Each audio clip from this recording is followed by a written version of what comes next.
ఐకమత్యం అంటే మనం తుమ్మెద మీద రాయి విసిరితే తుమ్మెద పారిపోతుంది. అదే తేనె తుట్టె మీద విసిరితే మనమే పారిపోవాలి.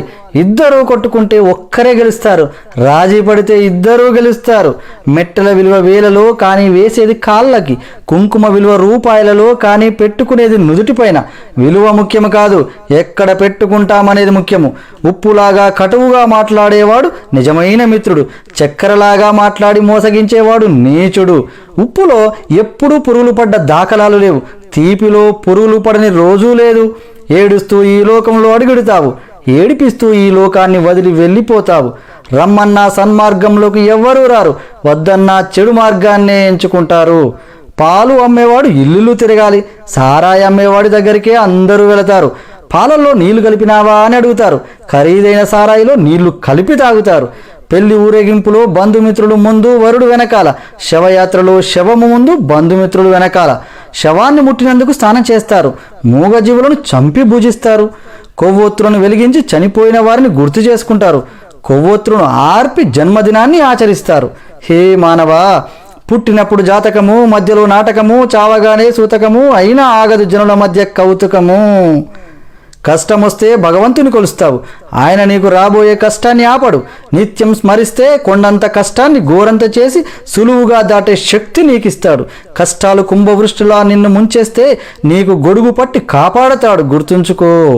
కొబ్బరి చెట్టు పెరిగే కొద్దీ పాత మట్టలు రాలిపోతాయి. జ్ఞానం కలిగే కొద్దీ తన పర భేదాలు తొలగిపోతాయి. పుండు మానితే పొలుసు అదే పోతుంది. పుండు మానకుండానే పొలుసు పీకేస్తే పుండు తీవ్రమై రక్తం కారుతుంది. జ్ఞానసిద్ధి అంచెలంచెలుగా కలగాలి, ఆత్రపడితే లాభం లేదు. సముద్రం అంత సమస్య వచ్చిందని దిగులు పడకు, ఆకాశమంత అవకాశం కూడా ఉంది. తలెత్తి చూడు ముందు. నీపై నీకు నమ్మకం కావాలి. నీపై నమ్మకం నీకు బలం, నీపై అపనమ్మకం అవతల వారికి బలం. నీ బలం ఎవరికీ తెలియకపోయినా నీవు బతికేయచ్చు. నీ బలహీనత మాత్రం ఎవ్వరికీ తెలియనివ్వకు. నిన్నుగా బతకనివ్వరు. మరణం అంత మధురమైనదా? ఒక్కసారి దాన్ని కలిసిన వారు వదిలిపెట్టలేరు. ప్రకృతి కూడా అదంటే ఎంత పక్షపాతం. ప్రాణం పోయిన జీవుల్ని నీళ్లలో తేలుస్తుంది, ప్రాణం ఉన్న జీవుల్ని నీళ్లలో ముంచుతుంది. నీ పరిసరాలను ఎంత శుభ్రంగా ఉంచినా నీకు అనారోగ్యం రావచ్చు. బుద్ధి అనే ఆసుపత్రిలో ఆలోచనలు అనే వైద్యుడు నీ రోగాలను తగ్గించగలడు. వాటిని ఆరోగ్యంగా ఉంచుకో. వెంటరాని ఇంటిని ఒంటిని రోజు కడుగుతావు, నీ వెంట వచ్చే మనసును ఎప్పుడు కడుగుతావు? నిజాయితీ పరులు సింహం లాంటి వాళ్ళు. సింహం కూర్చోటానికి సింహాసనం ఎందుకు? అదెక్కడ కూర్చుంటే అదే సింహాసనం. నిజమైన నిజాయితీ పరులకు గుంపు అక్కర్లేదు. పండు తింటే అరిగిపోతుంది, తినకపోతే ఎండిపోతుంది.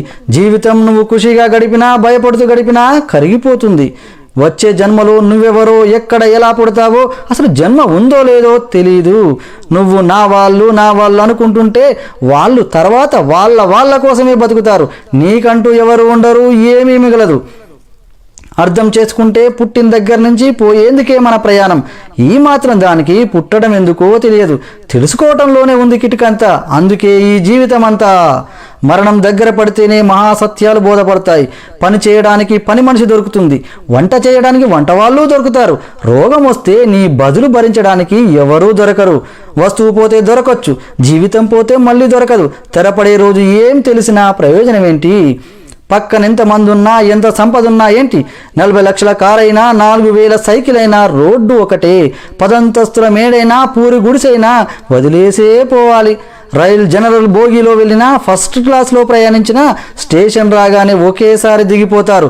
కళ్ళతో ఈ జగత్తును చూస్తే కనిపించేవి కేవలం దృశ్యాలే. హృదయంతో చూడగలిగితే జగత్తంతా సుందరమే.